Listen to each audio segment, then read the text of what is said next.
サリューどうも。今回はレシピ動画ではなくて包丁の紹介動画をやっていきたいと思います。前に一度やってるんですが、これは2022年度バージョンということでお楽しみください。プロ目線でレストランとかだとこういうのがいいかもしれないっていう部分と、あと家庭だったらこういうのがいいんじゃないですかっていうような、そういった視点でお送りできたらなと思ってます。それで普段よく使ってる動画とかでよく使ってる包丁からちょっと紹介していけたらと思うんですけど、じゃあまずこっちから、これですね、堺当時さんの、これは、一応筋引きっていう部類になると思うんですけど、刃の長さが、大体20センチぐらい、結構ね短めでねいいんですよね、これが。でね、これ結構やっぱ買いたいんですけどどこのですかって聞かれること多いですね、本当で。ちょっとね、今現在ですよ、僕が知ってる情報だと多分これ今買えないんですよ。で、もともとそもそもがこれってその服部栄養専門学校っていう僕の、母校なんですけど、調理学校とこの堺当時さんが、共同でちょっと特別に作った包丁みたいで、そもそも製造も全然数がないような感じで、作ったらしいんですよね。そうだからなんかちょっとね、こういう風にあんまり普通の形ではないですね。ここちょっとポコンってなってて、そんな感じなんですけどね。軽いし、ほんとよく切れるし使いやすいですね。包丁の中でもこうね、見えるかな、こうね、ポコポコポコって穴というかくぼみがあるんで、食材と食材の間が空気が入ってピタって刃にね食材がくっつかないような、そういう仕立てにもなってるんでね。なんでこれでよくみじん切りとかスライスとか、それに限らずお世話になってます。次も本当によく使ってますね。使わせていただいてますね。三つ星刃物さんのなごみというシリーズです。これがスライサー、筋引きで、牛刀、あとはペティナイフ、ペティナイフであり、僕はペティナイフとして使ってます。正式にはこれはパーラーナイフで、なんといっても僕が気に入ってるのはこのデザインなんですけど、この柄の部分のこのね木目調のこの何とも言えないこのエレガントな感じ、すごいいいなと思ってて。でこれはなごみシリーズの中でもそのレギュラーラインっていうラインで比較的そのご家庭で使うことをコンセプトにされてるんですけど、でも切れ味はねもちろんすごくよく切れます。だいたい包丁の長さ自体もスライサーで22センチ、牛刀でもそれぐらいかな、22センチなんで短めで使いやすいですね。こっちは、プロラインっていうプロ仕様の、スライサーになりますね。柄の色はねこれは黒なんですよね。で使ってるこの鋼とかもね違うんですよね。その分もちろん価格は上がりますけど、これはね抜群に切れますね。それに加えてなんですけど、この三つ星刃物さんの、このなごみシリーズっていうのは最初にね購入の時に刃をつけるかどうかっていうのを選べるんですよね。ご厚意で片刃にするのか両刃にするのか右利きなのか左利きなのかっていう風にね、結構細かいような感じなんですけど、しっかりとねそうやって使う側のへのこう気遣いがすごいです。はい。でそれもこれ僕がなごみの包丁さんを使わせていただいてて、包丁研ぐのってねやっぱ慣れが必要だし、それを最初にやってくれるとすごい助かると思うんですっていうことをちょっとお話しさせていただいたら、それをね採用してくださって、やっぱそういうこう柔軟な視点とかも素敵だなと思って、はい、引き続き愛用させていただいてます。はい。でここからは YouTube のコメントで包丁に関する質問とかちょくちょくいただくのと、あとインスタでもちょっと僕の方から包丁でどういうことを知りたいですかっていうのを聞いてみたんで、そこでねいただいた質問とかをちょっと答えたいと思います。でズバリ包丁何本持ってますかっていうふうに聞かれたんですけども、これは、26本ですね。どうなのかな、多いのか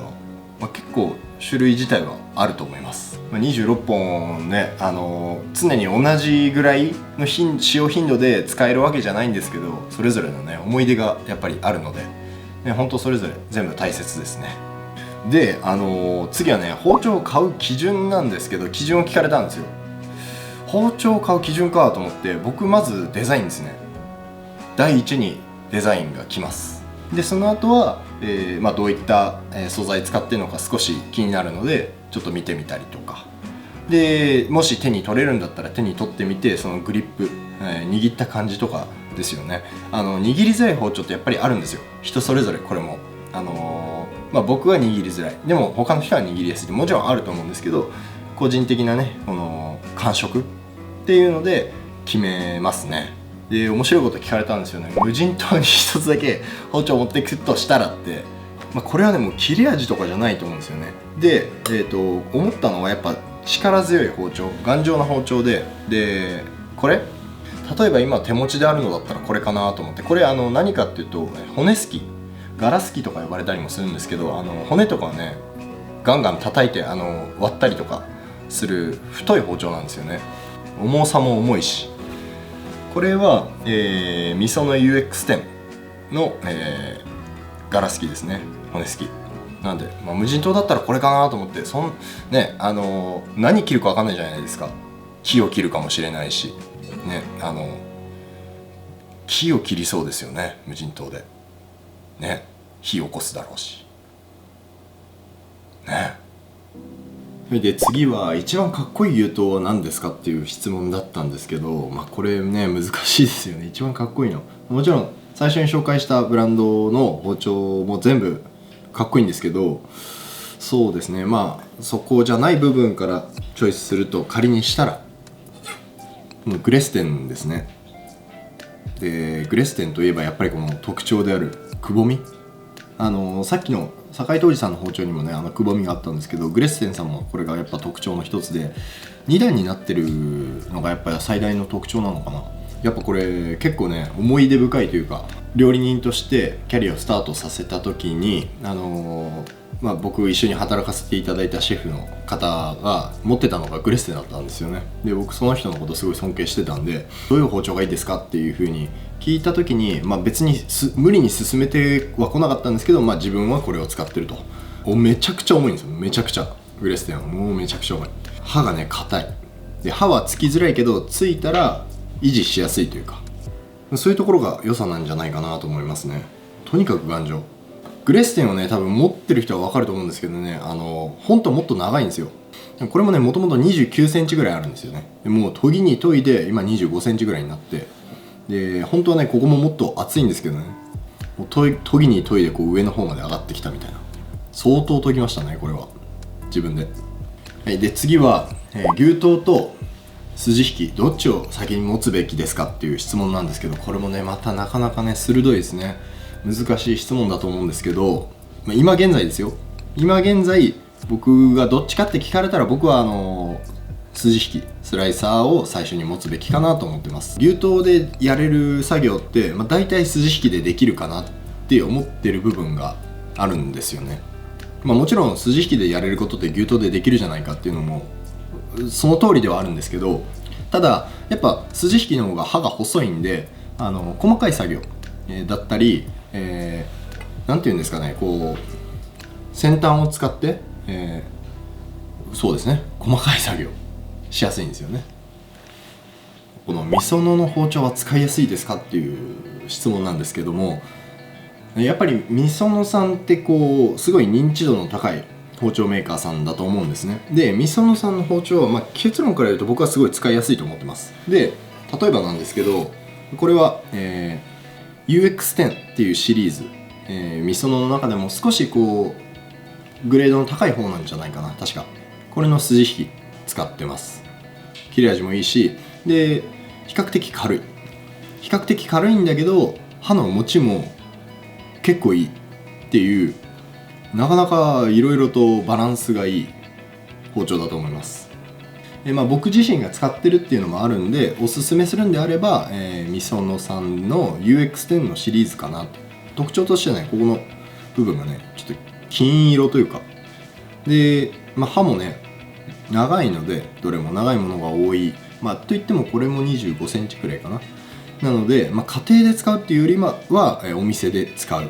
ものとして非常におすすめだと思ってます。僕も先輩からそのキャリアの初めの頃に言われたのが、包丁を選ぶんだったら、グレステンかみそのだぞってその時は言われたんですよね、当時は。やっぱそういうなんかぐらいプロの中では比較的チョイスされやすかった2択なんじゃないかな当時っていう感じですね。一番使いやすいペティは何ですかっていう、僕はもともとはこの足刃物さんのこのペティをもうこよなく愛してて、めちゃくちゃ使ってたんですよ。ずっと使ってきたんですけど、最近はさっきも紹介したと思うんですけど、この三つ星刃物のなごみシリーズの、ペティ、正確にはパーラーナイフなんですけど、ペティとしてこれを使ってます。とにかくペティを選ぶときは僕は短さで選んでますね。取り回しのしやすさみたいな、いかに取り回すかみたいな、時点として、このシャトーナイフって呼ばれたり、あとピーリングナイフっていう風に打つと多分出てくると思うんですけど、お店とかだと、アーティチョークっていう野菜とかは非常にこれを使って掃除がしやすいんですよね。あとはそうですね、これ野菜の、面取りとかにもすごく優れてますし、なんといってもね、このね形が特徴的ですよね。刃の方向が本来の、包丁と逆向いてるんじゃないかっていうような感じなんですけど、でこれ実際そのペティの代わりとしてもだいぶ使えるんですよね。軽いし、しかも短いみたいな。でこれは確かビクトリノックスっていうブランドを使ってた気がしますね。でこれとにかく安いんですよ。ちょっと値段すいません忘れたんですけど、当時僕が買った時はめちゃめちゃ安くて、1本持っておくとすごくいいと思います。で続いてはですね、お家で料理をメインでされる方によく聞かれるんですけど、万能包丁を持ってるんだけど、その他に持っといた方がいい包丁ありますかっていう。これはもうがぜんペティナイフですね。万能包丁確かにね万能なんでいろんなものに使えるんですけど、他にもう一本持っといた方がいいのは何かって言ったら、ペティナイフかなっていう。でしっかりとね細かい作業っていうのをペティナイフ意識的に使うことでものすごいね切り分けの精度っていうのは上げれると思うんでね、やっぱね使ってみると使いやすいと思うんですよ。最初はちょっと軽すぎて慣れないなって思うこともあると思うんですけどね、できるだけ短いの。続いては食材ごとの包丁の使い分けを教えてくださいっていう質問なんですけど、ちょっと難しくて、食材ごとというよりも切り方で分けることが多いですね。どういうことかっていうとね、伝わるか分かんないんですけど、魚とか肉とかの、切り分けとか掃除とかあるじゃないですか。魚だったら3枚におろしたりとか、肉だったら油外して筋外してっていうのは基本的に僕はスライサーで、賄っちゃうことが多いです。あとは野菜っていうのをちょっと細かい形に切り分けたりとか、精度を求められるような野菜の切り方っていうのは、スライサーを使います。でじゃあその中でも野菜のね、スライスとかみじん切りとかあるじゃないですか。そういうのはこういった牛刀ですね。牛刀を使います。じゃあなんでこういうのを牛刀なのかっていうと、やっぱスライスする時とかこの牛刀の重さで切るっていうのもちょっと僕の中ではあって、切りやすいんですよね。こういった刃の幅も広くて重さがある方が。で、スライサーでももちろんできるんですけど、スライサーだとやっぱちょっとどうしても重さが足りなくなるんですよ。牛刀の方がやっぱり重いんで。なんで重さで切りきれないっていうのがね、やっぱちょっとあるんですよね。ほんと感覚の細かい部分になってくるんですけど。で続いていただいたご質問が、お手入れの方法を教えてほしいって言われたんですけど、特に気使ってるのは、僕は包丁で物を切ったらすぐ洗いますね。食材ごとにすぐ洗って、ですぐ拭き取る。なんで洗ってビチャビチャなのも良くないし、切りっぱなしで放置しててもちょっとあんまり良くないかなと思ってて、都度それを意識的にやってます。ちゃんと拭き取ることで錆びにくいっていう部分も多分あると思いますし、なんで厳密にその放置しっぱなしの包丁と、今僕が言ったような意識をしながら、包丁を使ってっていう風に比べたわけじゃないですけど、やっぱりこの料理を先輩に教わってる時に、そういった心がけをね教えてもらって、もうほぼ無意識みたいな感じでそういうのはやってますね。なんでだからか持ちがいいんじゃないかなっていう風に思ってます。水垢が目立つんですけど、何かうまい手入れ方法ないですかっていう風に聞かれて、これね僕も以前ね水垢がすごい気になってた時があって、なかなか落とせなくて、それで包丁のメーカーさんの社長さんとかに前お話しする機会あって聞いたんですけど、その時にこういった激落ちくんとかそういうのに水を含ませて磨くといいですよっていう、こういう風にそれだけでいけるんだと思ってやったらね、結構簡単に落ちたんで、気になったらこういうのでこすってそれを拭き取るみたいな、ついでにピカピカになりますよっていうようなことだったので、それ実践してからはすごいすぐ落ちるし気にならなくなりましたね。包丁をどれぐらいの頻度で研ぎますかっていうことなんですけども、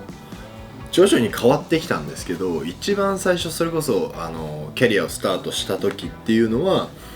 そうですね、1週間に1回はやっぱ研いでましたね。仕事して休みの日に研ぐみたいな。もう集中してる時なんて1日6時間ぐらい研いでましたね。何かに取りつかれたかのように。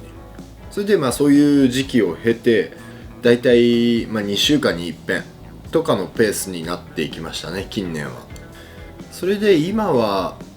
家でこうやって料理を作ることとかの方が多いので、